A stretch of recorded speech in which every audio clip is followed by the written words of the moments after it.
ఆయన చరిత్రని ఆయన ఎప్పుడూ 10 మందికి చెప్పుకోలేదు. పృథ్వీ లాంటి తనయుడు ఉండడం వల్ల అజ్ఞాతం కావలసినటువంటి కవి మొత్తం తెలంగాణకి ఇవాళ మళ్ళీ ఒక సందర్భం వస్తుంది, అది నిరంతరం వస్తుంది. వస్తున్న సందర్భంలో ఆయన పునర్జీవిస్తూనే ఉంటాడు. ఈ పునర్జీవన శక్తి తెలంగాణ మట్టికి ఉంది, ఆయన కళానికి ఉంది, గళానికి ఉంది.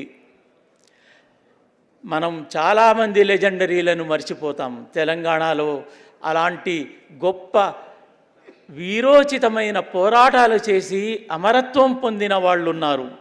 యాదగిరి లాంటి, బండి యాదగిరి లాంటి కవులు వాళ్ళు ఆత్మార్పణ చేశారు, త్యాగాలు చేశారు. ఎంతోమంది కవులు తెలంగాణలో వాళ్ళ చిరునామాలను ప్రజల హృదయాలలో ముద్రించిపోయారు. అలాంటి వాళ్లలో సత్యన్న మహనీయుడు, లెజెండరీ. ఆయన పాట లెజెండ్, ఆయన జీవితం లెజెండ్, ఆయనే ఒక లెజెండరీ. మహాపురుషుడని, మనం మహాకవి అని ఎవరినైతే అంటామో అలాంటి కోవకు చెందినటువంటి వాడు. ఎందుకు అనండి, ఊరికే పొగడత కోసం చెప్పేది కాదు, చరిత్ర కోసం చెప్పేది, చరిత్రను అధ్యయనం చేసి చెప్పేది. ఆయన 1933లో పుట్టాడు. తెలంగాణ ఉద్యమం 52-53లో ముగిసింది. అంతకుముందు ఆయన ప్రజా కళాకారుడు, జానపద కళాకారుడు, యక్షగాన కళాకారుడు, గాయకుడు, ఒక మహామనిషి, మట్టి మనిషి, హృదయం ఉన్న మనిషి. 1953 నుంచి రెండవ తెలంగాణ పోరాటం, రైతాంగ పోరాటంలో 3000 మంది మరణిస్తే మళ్ళీ తెలంగాణలో 3060 మంది మరణానికి ముందున్న ఒక ఘట్టం మనం గుర్తు చేసుకోవాలి.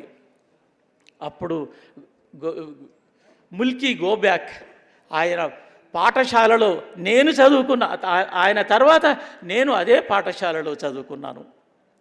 ఆయన గురించి నాకు తెలిసినంతవరకు, నేను చూసినంతవరకు ఆయన అనుభవాలు ఇంకా నవనవోన్మేషంగానే ఉన్నాయి.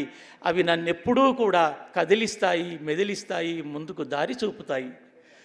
ఒక మట్టి మనిషి, ఒక హై స్కూల్లో రిప్రజెంటేటివ్గాను, ప్రెసిడెంట్గాను ఎన్నికై తమ ఆంధ్ర అధ్యాపకులతో నిరంతరం పోరాటం సలిపినటువంటి వాడు. ఊరికే జై జై తెలంగాణ అనే మాటలతోటి ఆయన ఎప్పుడూ ఊరుకోలేదు. చేతల మనిషి ఆయన, పాటల మనిషి, చేతల మనిషి. ఈ చేతల మనిషి యొక్క స్వరూపం మనం అర్థం చేసుకోవడానికి కొంత కష్టమే. కానీ ఆ తెలంగాణ పోరాటంలో గొప్ప పాటలు వచ్చాయి. సుద్దాల హనుమంతు, వయ్య రాజారాం, యాదగిరి లాంటి మహాకవులు కూడా ఉన్నారు. కానీ ఆ దారి ఆయన తొక్కలేదు. ఎందుకంటే ఆయన వయసు రీత్యా ఆయన ఉద్యమాల్లో ఉన్నప్పటికీ కూడా కవిగా మొత్తం తన అనుభవంలో నుంచి ఆ పాటలు రాశాడు. తన కళ్ళ ముందు జరుగుతున్న అన్యాయాన్ని గురించి రాశాడు, ప్రశ్నించాడు. మొత్తం ఆనాడు ఉన్నటువంటి నాయకులని ఎండగట్టాడు. పాటలతో ఎండగట్టినటువంటి చరిత్ర.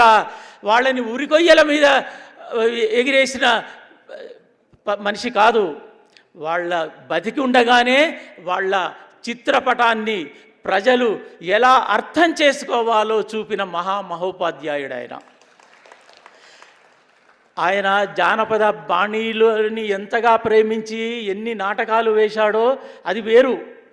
కానీ ఆయన ఒక తెలంగాణకి ఒక డిక్షన్ ఉంది. ఆ డిక్షన్ని పట్టుకున్నవాడు. మాండలికం కంటే ఈ డిక్షన్ వేరు. సంజీవరెడ్డి మా మామ అనే పాట కనకరత్నమ్మ అని, కనకరత్నమ్మ ఆంధ్రా నుంచి వచ్చినటువంటి హైదరాబాదులో నాయకులతో పాటుగా ఉన్నటువంటి మనిషి తప్ప నాయకురాలు కాదు. ఆమెను వరంగల్కు పంపించారు ఆమెకు పదవి ఇవ్వడానికి. దానిని గుర్తించి ఇది తప్పు అని ఎక్కడా చెప్పకుండానే ఆయన పాట ద్వారా ప్రజలందరికీ చెప్పాడు. నాయకులకు చెప్పలే, రాజకీయాలకు చెప్పలే, పార్టీకి చెప్పలే, ప్రజలకు చెప్పాడు. ఆయన ఎన్నుకున్నటువంటి మాధ్యమం, ఆయన లక్ష్యం ప్రజలు. ప్రజలను చైతన్యవంతం చేస్తే సరిపోతుంది. ఎస్, ప్రజలను చైతన్యవంతపరచకుండా కేవలం అటు ఇటు తిరిగి తైతక్కలాడితే వచ్చేది ఏమీ లేదు. మనం ఆ తైతక్కలని చూశాం, ఆ తైతక్కలని అర్థం చేసుకుంటున్నాం.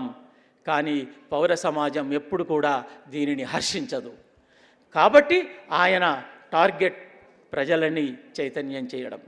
ఆ తర్వాత 69 మధ్యలో ఒక్క కవి మొత్తం తెలంగాణలో పాట పాడినాడు, ఆట ఆడినాడు, ఉపన్యాసాలు ఇచ్చాడు. ఆయన ఉపన్యాస కేసరి. ఆ పాత పదం నాకు ఇష్టం లేదు, కానీ 100 కేసరులు లాగా ఆయన తన వేలాది ఉపన్యాసాలు, ఆయన ఉపన్యాసం కోసం వేచి ఉండేవాళ్ళండి. సినిమా వాళ్ళ కోసం ఇప్పుడు ఈ యువతరం వేచి చూస్తున్నట్టుగా ఆయన అంతటి కవి. అయితే ఆయన కవి అని తాను చెప్పుకోలేదు. మనం కూడా తెలంగాణ వచ్చిన తర్వాత కూడా ఇలాంటి కవుల కోవని మనం పెంచుకోలేదు, ఉన్నవాళ్ళని గుర్తించలేదు. ఇది మనం చేస్తున్నటువంటి ఒక తప్పు. ఈ తప్పిదాన్ని సవరించుకోవడానికి ఇవాళ బీజం పడింది. అందుకే చివరికి చెప్పాలనుకుంటున్న మాటను నేను ఇక్కడ ప్రజలందరికీ నేను చెప్పదలుచుకున్నాను, వేదిక మీద ఉన్న పెద్దలకు కూడా. ముందు వరంగల్లో ఆయన విగ్రహం స్థాపించబడాలి. తర్వాత హైదరాబాదులో లక్షలాది మంది మధ్య ఆ విగ్రహము ప్రజలే పెట్టాలి, ప్రభుత్వాలు వద్దు. ఇది ప్రజలు నిర్మించుకున్నటువంటి ఒక ఐకాన్, ఒక లెజెండరీ. ప్రజలు కూడా లెజెండరీస్ని బతికిస్తారు, బతికించాలి. బతికించకపోతే ప్రజా చైతన్యం, ఆయన ఇచ్చిన చైతన్యానికి అర్థం లేదు. ఆయన పాటలన్నీ రావాలని నేను ఎప్పటి నుంచో చెప్తున్నాను. అయితే ఇవాళ ఒక్క పాట, దానికి అదనంగా ఆయన మీద రాసిన పాట రిలీజ్ చేయడం కూడా సంతోషమే. కానీ నెక్స్ట్ మీటింగ్లో ఆ పాటలన్నీ కూడా రావాలి. అది ఒక ఆయన చరిత్ర వచ్చింది పుస్తకం, కానీ అందులో చేరాల్సినటువంటి అంశాలు చాలా ఉన్నాయి.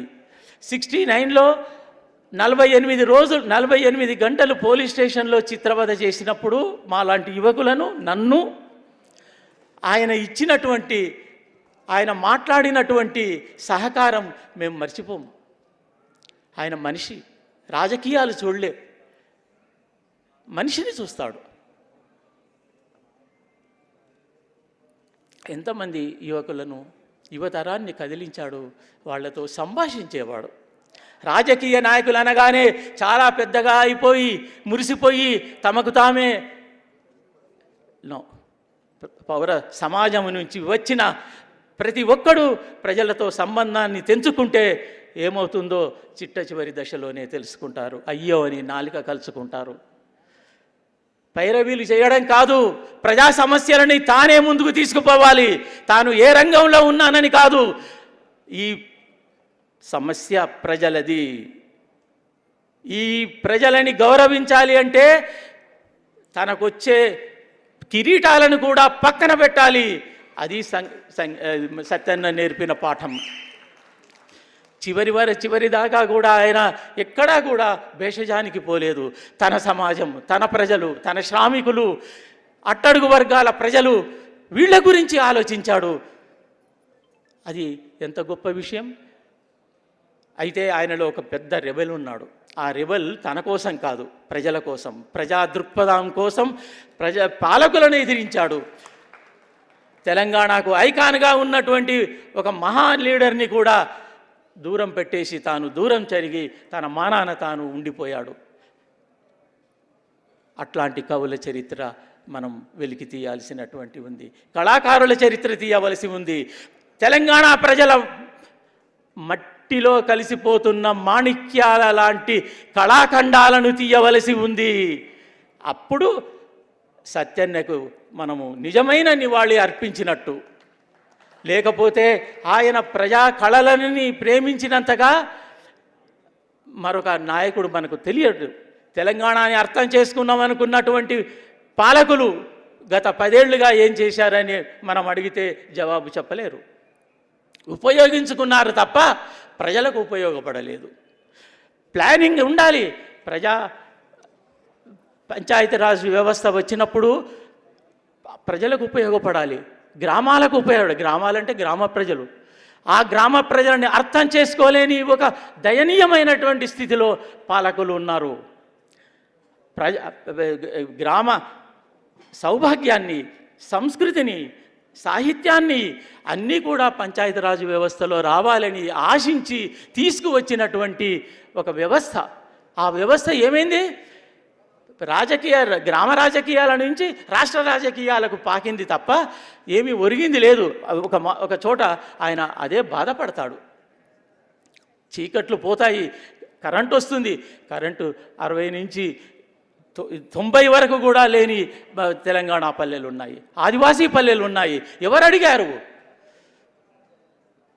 కాబట్టి మిత్రులారా, తెలంగాణ వట్టిపోలేదు, తన జూలు బిదిలిస్తుంది. సత్యన్నం బాటలో నడవడానికి సిద్ధంగా ఉంటుంది, ఉండాలి కూడా. అందుకే సత్యన్న మరొకసారి తెర మీదికి రావాలి. ఆయన విగ్రహంతో మనం మొదలు పెడదాం, ఆయన సాహిత్యంతో మొదలు పెడదాం, ఆయన డిక్షన్తో మొదలు పెడదాం, ఆయన వ్యాకరణంతో మొదలు పెడదాం. కాబట్టి ఈ చక్కటి అవకాశాన్ని ఇచ్చినందుకు కృతజ్ఞతలు తెలియజేస్తూ ముగిస్తున్నాను.